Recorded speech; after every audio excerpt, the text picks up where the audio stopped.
লাগামহীন দুর্নীতি নেপাল সরকারের এই অভিযোগ যেমন সামনে আসছে, পাশাপাশি 26টি সোশ্যাল মিডিয়া প্ল্যাটফর্ম বন্ধ করে দিয়ে নেপালের সাধারণ মানুষের যুব সমাজের কণ্ঠরোধের চেষ্টা করা হচ্ছে বলে অভিযোগ। আর তারই প্রতিবাদে রাজপথ চলে গিয়েছে যুব সমাজের দখলে।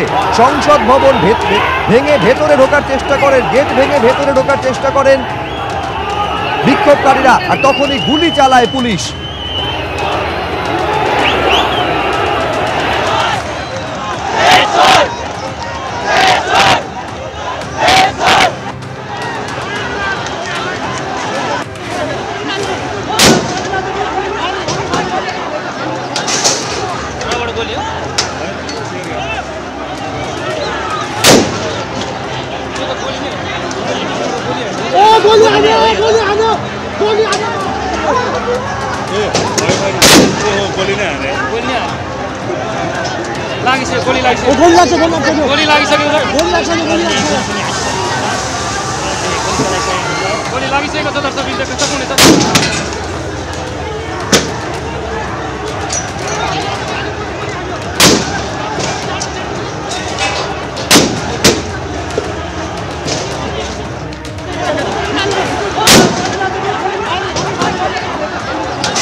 পরপর গুলি চালিয়েছে পুলিশ, যাতে 14 জন বিক্ষোভকারীর মৃত্যু হয়েছে।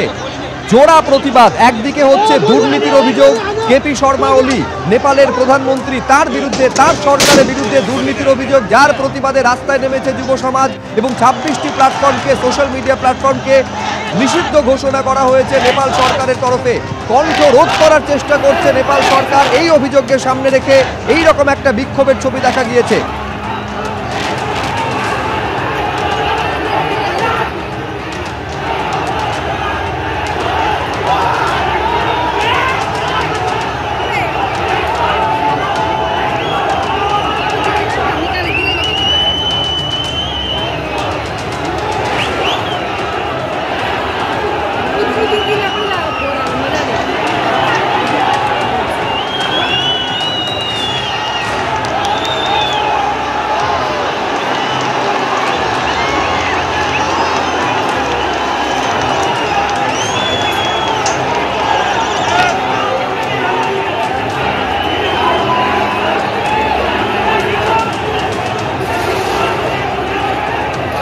পাশাপাশি দুটো ছবি আপনাদের সামনে রাখছি। একদিকে যখন এই বিক্ষোভকারীদের সামাল দিতে জল কামান ব্যবহার করছে পুলিশ, শুধুমাত্র জল কামান নয়, নির্বিচারে গুলি পর্যন্ত চালানো হয়েছে নেপাল পুলিশের তরফে, যাতে 14 জন বিক্ষোভকারীর, অন্তত 14 জনের মৃত্যু হয়েছে।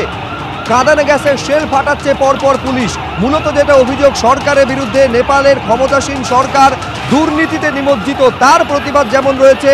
26টি সোশ্যাল মিডিয়া প্ল্যাটফর্মকে নিষিদ্ধ ঘোষণা করে নেপালের সাধারণ মানুষের, তরুণ সমাজের, তরুণ প্রজন্মের প্রতিবাদের ভাষা বন্ধ করে দেওয়ার চেষ্টা করছে নেপাল সরকার।